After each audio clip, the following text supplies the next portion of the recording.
My next guest's bold calls on commodities landed him in the winner's circle time and time again. Now, legendary investor Jim Rogers is making a bold call on the U.S. dollar, betting that the greenback is due for a near-term rebound, near-term underline.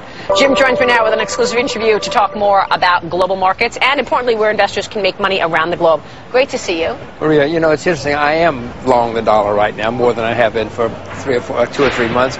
I'm sure I'm going to lose money because whenever I try to short-term trade or call a market time, I nearly always lose money. So I'm sure I deserve to lose money for trying it again. Well, wait a minute. I mean, the last time you bet on a short-term rally, you were right. And so I do get it right sometimes. Sometimes I get it right, but I'm not very good at it. Why? Yeah, sure. Why do you think that we're going to have a short-term rally in the dollar? What's behind Everybody's pessimistic. Do you know anybody bullish on the dollar? I'm not. I'm pessimistic too. Yeah. Everybody's pessimistic, and that's why there might be a rally. What turns it around? I mean, longer term, you're still worried about deficits. You're still worried about the debt that this country has, right? I mean, you think gigantic spending in Washington, incompetence in Washington, where they don't know what's going on. They're making our situation worse. I see nothing to turn the dollar around. What do you mean incompetence in Washington? Where's the most incompetence? What would you like to see done differently? Well, you know what I'd like to see done different. I'd like to see abolish the Fed, and then they could all resign. Maybe we better abolish the Treasury Department the way things are going right now. Maria, the Federal Reserve has tripled its balance sheet full of garbage, which you and I are going to have to pay for, and everybody watching this show. They have gone out and printed gigantic amounts of money. Why do we want the Fed? They're making the situation disastrous for all of us. So I guess you don't think Bernanke should be reconfirmed? Oh, please. You're bad for my nervous system. Of course not. Okay, what about Tim Geithner? I mean, Treasury as well has been putting out all of this stimulus, and now they're talking about extending the TARP program. Maria, Mr. Geithner is a very smart person, so I understand, but he's been wrong about everything for the last 15 years. Why are we listening to Mr. Geithner? Why are we listening to any of those guys down there? They're making our situation worse. They said in writing yesterday, the solution to our problem is to spend more money to spend us out of this. I mean, that's what got us into this problem. Too much debt, too much consumption, and now we're going to solve it with more debt and more consumption. That's like saying to Tiger Woods, you get another girlfriend and you'll solve your problems. Or 5 more girlfriends and you'll solve your problems. You know, it really is extraordinary that the one way we actually got into this, all this debt and leverage, is the one way that, you know, the president said it the other day. President Obama said, we have to spend our way out of a recession. He said it. I said it out loud. I know. Would you believe grown-ups would say something like that? Well, he did. It's making the situation worse. We're going to all pay the price for this in 1 or 2 or 3 years. This is the next time we have problems in the economy, which will be not too long. We don't have any bullets left. We've shot everything we have to solve our problems. What are they going to do? Quadruple the debt again?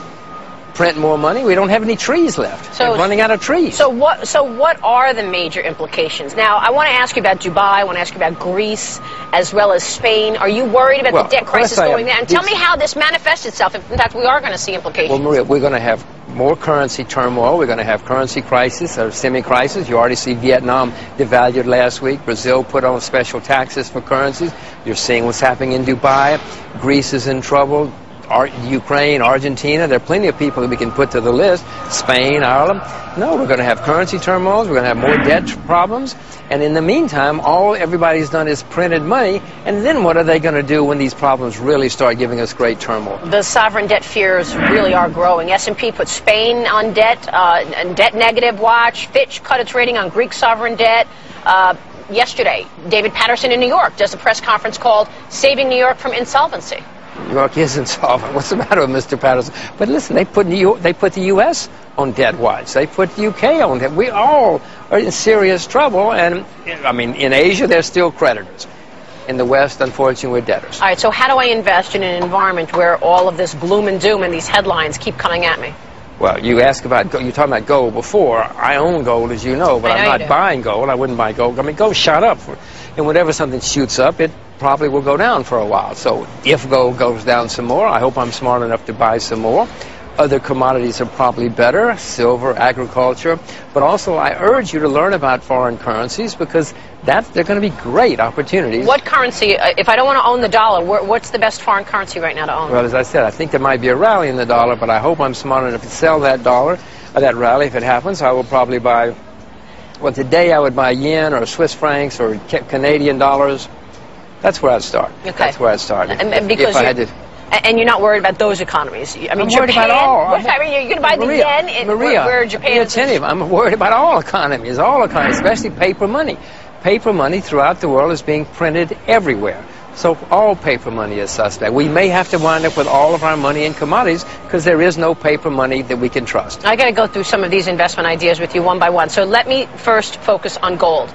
So you're saying, look, you own gold. You're not going to buy more gold right now because of the level that it is, but you're not going to sell it, is basically the point. Wouldn't think of selling. Okay, you wouldn't think of selling. So, but if gold goes to 1,000, I pick a number, I hope I'm smart enough to buy more. Okay. So do you think the fact that the India Central Bank, Mauritius, you're seeing a different buyer recently, does that change the gold story, or is this, what's behind this move, or is it just the dollar hedge? Until last year, central banks around the world were selling gold.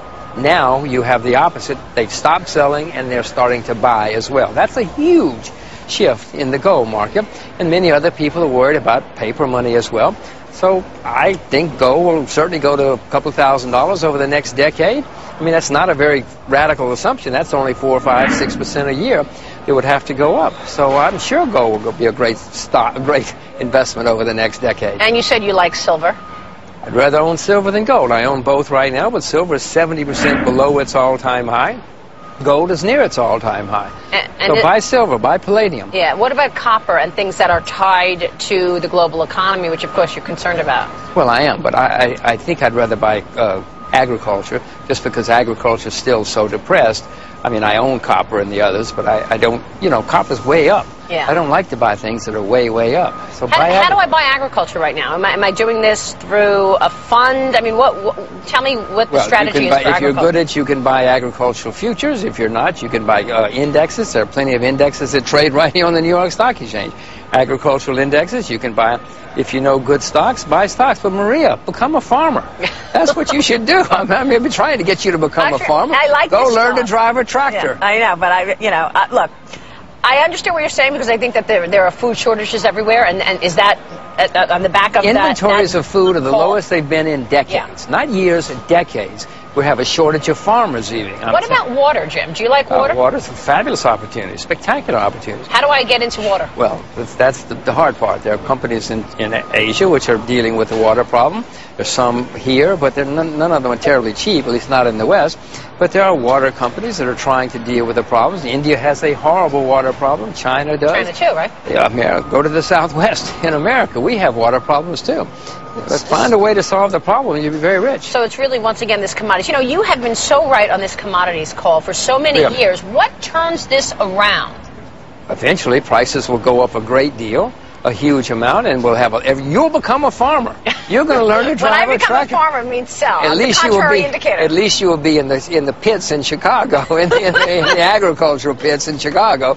That's when it'll be time to sell commodity agriculture. From an individual investor standpoint, I mean, how's the easiest way to get into some of these investment trends you're talking about? Well, the easiest way for most of them is to buy ETFs or ETNs, because they do trade here.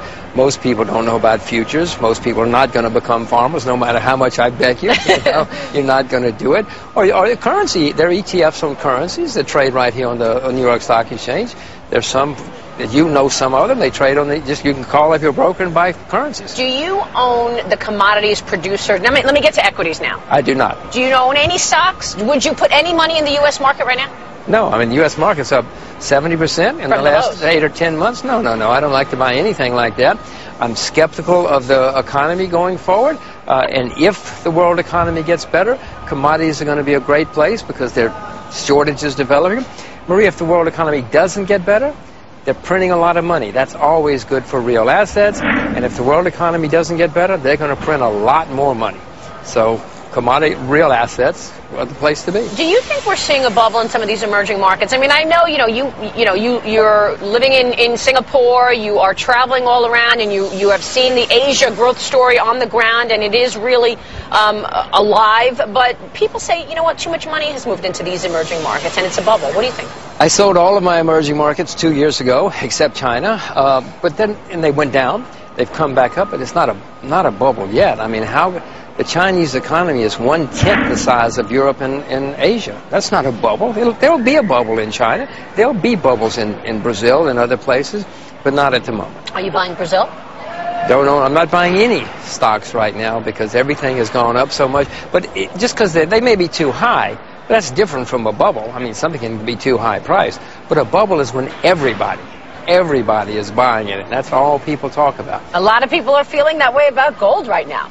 Well, you know, I spoke in Prague last week. 300 people in the room, big money managers, and we did a little survey. You know, those buttons you press. Yeah. How many of you have ever owned gold? 76% had never owned gold. I believe it. So, I mean, so when you say it's a bubble, I mean, nobody owns gold That's a good yet. point. And they don't, much less soybeans, much less pork bellies. Oh, no, 76% had never owned gold. Where do you think is the most important place to avoid right now? I mean, is it the stock market? Or is it States bond market. U.S. long-term government bond market. That's the next bubble. Why? I mean, would you lend money to the United States government for 30 years at 4% or 5% in U.S. dollars? Oh, Maria. This is such a great way and such a simple way to put it, Jim. Well, I mean,